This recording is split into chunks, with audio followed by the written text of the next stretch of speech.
छाँव में, हो पलकों की छाँव में।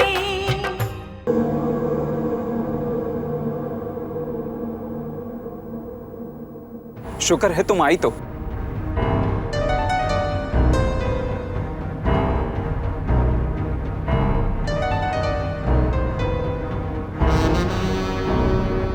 तुमने सुबह मेरा फोन गलत नंबर कहकर काट क्यों दी? वो सब छोड़ो, तुम यहाँ क्या कर रहे हो? क्यों आए यहाँ पे? यही सवाल तो मैं तुमसे पूछना चाहता। तुम इस हवेली में क्या कर रही? कहाँ गायब हो गई थी तुम? तुम जानती हो कितनी मुश्किल से मैंने तुम्हारा पता लगाया। एक फोन तक नहीं किया तुमने, और तुम्हारा अपना सेल फोन भी बंद। मैं विकास को ढूंढते ढूंढते यहाँ आई हूँ, वो इसी हवेली में रहता है। अगर विकास यहाँ रहता है तो उसने तुम्हें यहाँ रहने की इजाजत कैसे दी? और वैसे भी तुम्हारा मकसद तो उसे जान से मार देना है ना? मैं अपने मकसद के बहुत करीब हूँ, लेकिन वो अपनी याददाश्त खो चुका है। वो भूल चुका है कि उसने क्या गुनाह किया था, पर मैं उसे उसका अतीत याद कराने की कोशिश कर रही हूँ, और मैं अपनी कोशिश में कामयाब भी हो रही हूँ। जैसे जैसे उसका बीता हुआ कल और अतीत उसको याद आ रहा है, वो नहीं जानता कि वैसे वैसे मौत उसके करीब आती जा रही है, या यूं कहूँ कि मौत अपने कदम हर पल उसकी तरफ बढ़ा रही है। पारो, पारो, अभी तुम जाओ यहाँ से। पारो, जाओ जाओ यहाँ से, जाओ।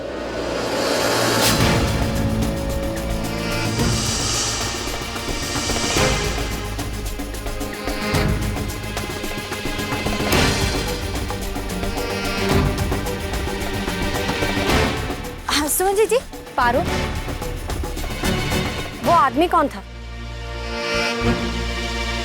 और तुम यहाँ हवेली के बाहर क्या कर रही हो? वो क्या हुआ ना जीजी, ये जो चूड़ियाँ है ना, मुझे पसंद नहीं आई। मुझे लगा शायद वो चूड़ी वाला लौट के आ गया है, तो मैं अपनी चूड़ियाँ बदलवाने आ गई। लेकिन बाहर आके देखा तो कोई और ही था। किसी शर्मा जी का घर पूछ रहा था। मैंने तो कह दिया मुझे नहीं पता, तुम कहीं और जाके पूछ लो। शायद रास्ता भटक गया था बेचारा। ठीक है, चले? हाँ।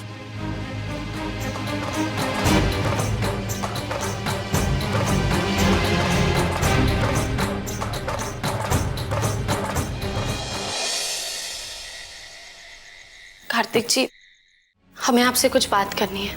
हाँ कहो ना। हमें तो कुछ समझ में नहीं आ रहा है, ये सब क्या हो रहा है। पारो ने झूठ बोला था, आपको याद है? कल सुबह वो जो फोन आया था वो पारो के लिए था, लेकिन उसने गलत नंबर है कहकर फोन काट दिया। और आज ही दोपहर में हमने बाहर उसे एक अनजान आदमी से बात करते हुए सुना, और फिर जब हमने उससे जाकर पूछा कि वो आदमी कौन था, तो बहाना बना दिया कि वो कोई रास्ता पूछने के लिए आया। पहले वो पंडित जी वाला किस्सा, और अब ये। अगर तुम्हारे मन में कोई शंका है तो तुम उस पर नजर बनाए रखो। अरे हाँ, वो करण भी मुझसे उस हॉस्पिटल के बारे में पूछ रहा था जहाँ पर नंदिनी ने उसको बेहोशी की हालत में देखा था। अब करण जी को इसकी क्या जरूरत पड़ गई? हे भगवान, पारो और करण जी के मन में आखिर चल क्या रहा है?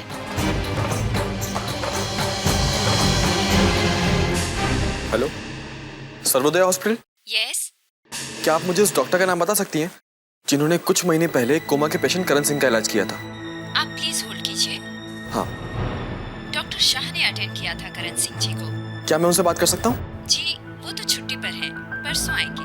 ओह ठीक है, थैंक यू।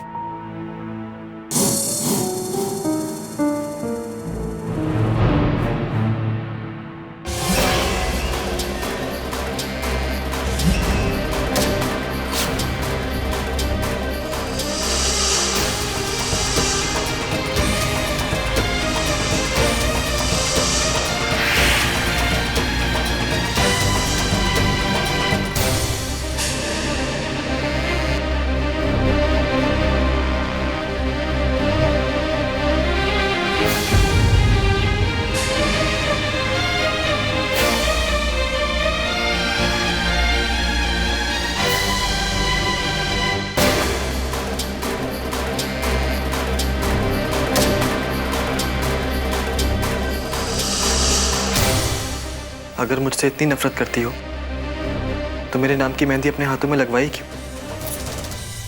हमारी चिंता मत करो, हम ठीक हैं।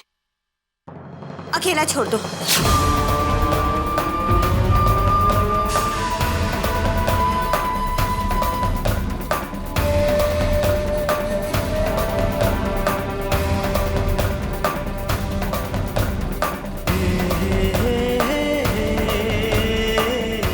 हमने कहा ना, अकेला छोड़ दो हमें। चुप चुप बैठो तुम।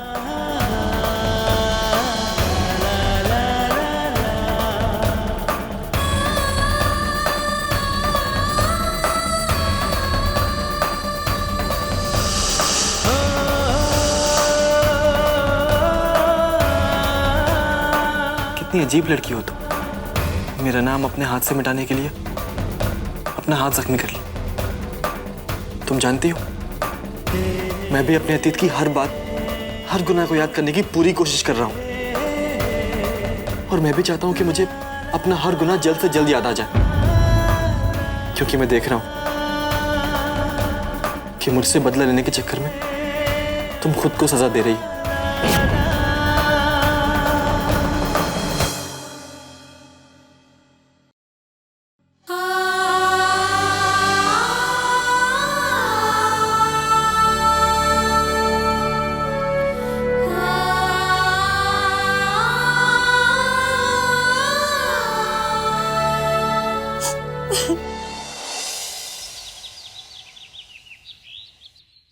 दादाजी चाय।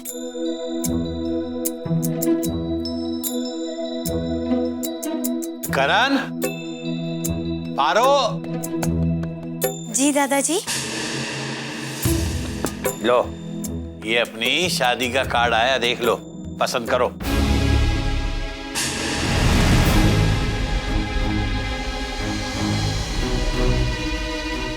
बहुत सुंदर है ना जीजी? हाँ। पर दादाजी, इससे पहले कि आप ये सब कार्ड्स बांटे, मैं चाहती हूँ कि इनके साथ मैं माता के मंदिर जाऊँ और चाहती हूँ कि ये कार्ड माता के चरणों में चढ़ा के उनसे आशीर्वाद। हाँ बेटा, जरूर जाओ, देवी माँ का आशीर्वाद लेकर आओ।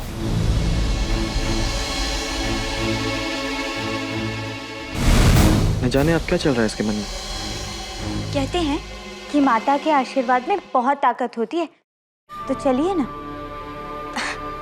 मेरा मतलब है, चलते हैं ना आशीर्वाद लेने।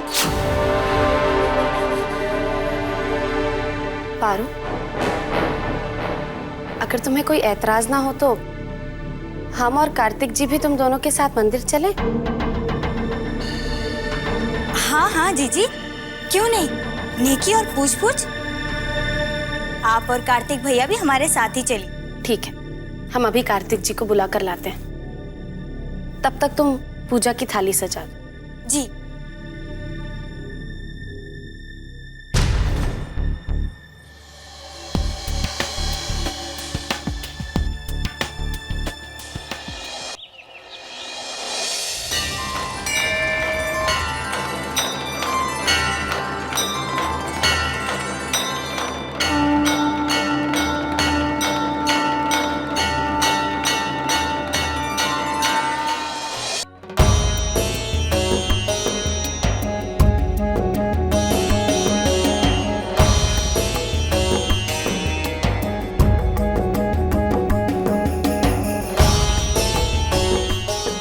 भगवान तुम दोनों की जोड़ी हमेशा बनाए रखे। चले।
में बैठो।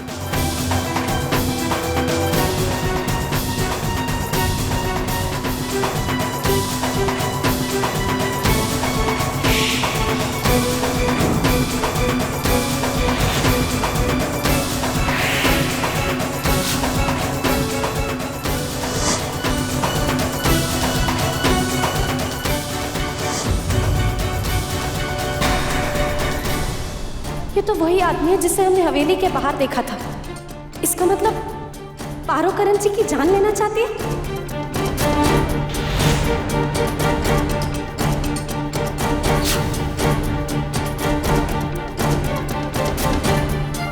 सुमन, जल्दी गाड़ी में बैठो। सुमन जल्दी आओ।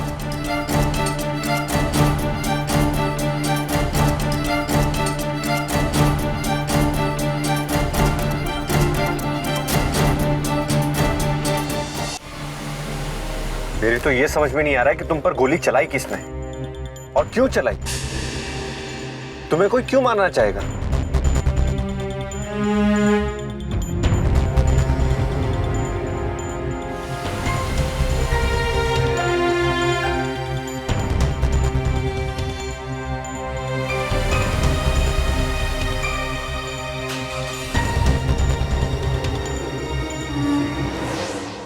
कार्तिक भैया, जो कुछ भी हुआ है मैं आपसे विनती करती हूँ उसके बारे में घर में किसी को मत बताइएगा। खामखा सब परेशान हो जाएंगे।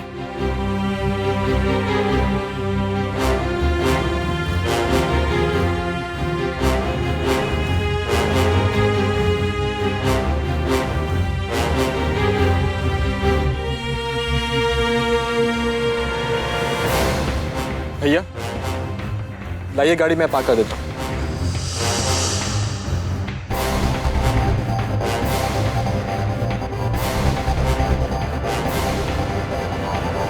करण जी,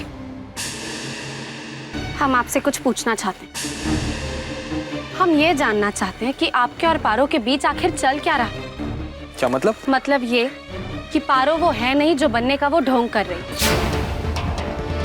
उसने हम सबसे झूठ कहा है और शायद उसने आपसे भी कोई सच छिपाया जिसकी वजह से आप कल कार्तिक जी से उस हॉस्पिटल का नाम पूछ रहे थे। नहीं सुमन, मुझे लगता है तुम्हें कोई गलतफहमी हुई। नहीं करण जी, हमें कोई गलतफहमी नहीं।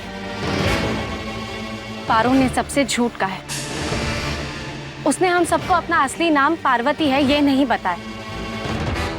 और कल जब उसके लिए किसी का फोन आया था पार्वती कहकर, तो उसने गलत नंबर कहकर फोन काट दिया। और हमने उसे हवेली के बाहर किसी अजनबी इंसान से बात करते हुए भी देखा था। और जब हमने उससे पूछा तो उसने कहा कि कोई अनजान आदमी। और आज उसी आदमी को हमने मंदिर में गन लेकर खड़े हुए देखा। क्या? हाँ करण जी, इसका मतलब ये है कि पारो आपकी जान लेना चाहती है। हमें ये बात जल्द से जल्द सबको बता देनी चाहिए।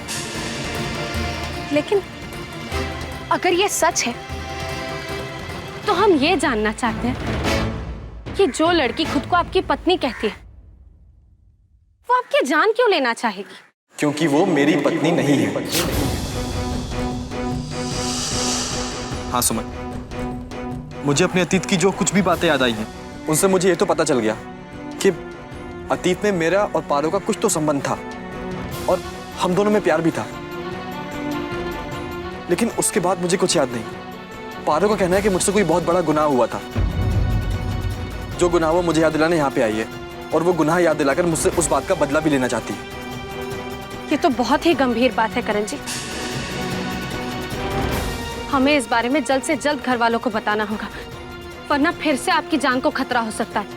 आज एक हमला तो... नहीं सुमन, जब तक मैं इस बात की तह तक नहीं पहुंच जाता, मैं चाहता हूं कि ये बात घर वालों को ना बताई जाए। लेकिन करण जी... नहीं सुमन, मैं जानता हूं कि वो लड़की विश्वास करने लायक नहीं है, लेकिन जब तक मुझे मेरे सवालों के जवाब नहीं मिल जाते, हम ये बात किसी को नहीं बताएंगे। करण जी, आपकी और पारो की शादी होगी। मेरी और पारो की शादी जरूर होगी। पारो का कहना है कि शादी की रस्मों से मुझे अपना भूला हुआ अतीत, वो गुनाह याद आ जाएगा और फिर मैं शादी को खुद तोड़ दूंगा। और अगर मैंने शादी रोक दी तो मैं कभी वो सच नहीं जान पाऊंगा कि क्या हुआ था, मैंने क्या किया था। और सुमन, मैं वो सच जानना चाहता हूँ, क्योंकि जब तक मैं वो सच नहीं जानूंगा तो मैं चैन से नहीं जी पाऊंगा। तो मुझसे एक वादा करो सुमन, कि जब तक मुझे मेरे सवालों के जवाब नहीं मिल जाते हम किसी को कुछ नहीं बताएंगे। वादा करो सुमन। ठीक है करण जी, आपको आपके सवालों के जवाब मिलने तक हम घर पर किसी को कुछ नहीं बताएंगे, लेकिन हम पारो पर अपनी नजर बनाए रखेंगे।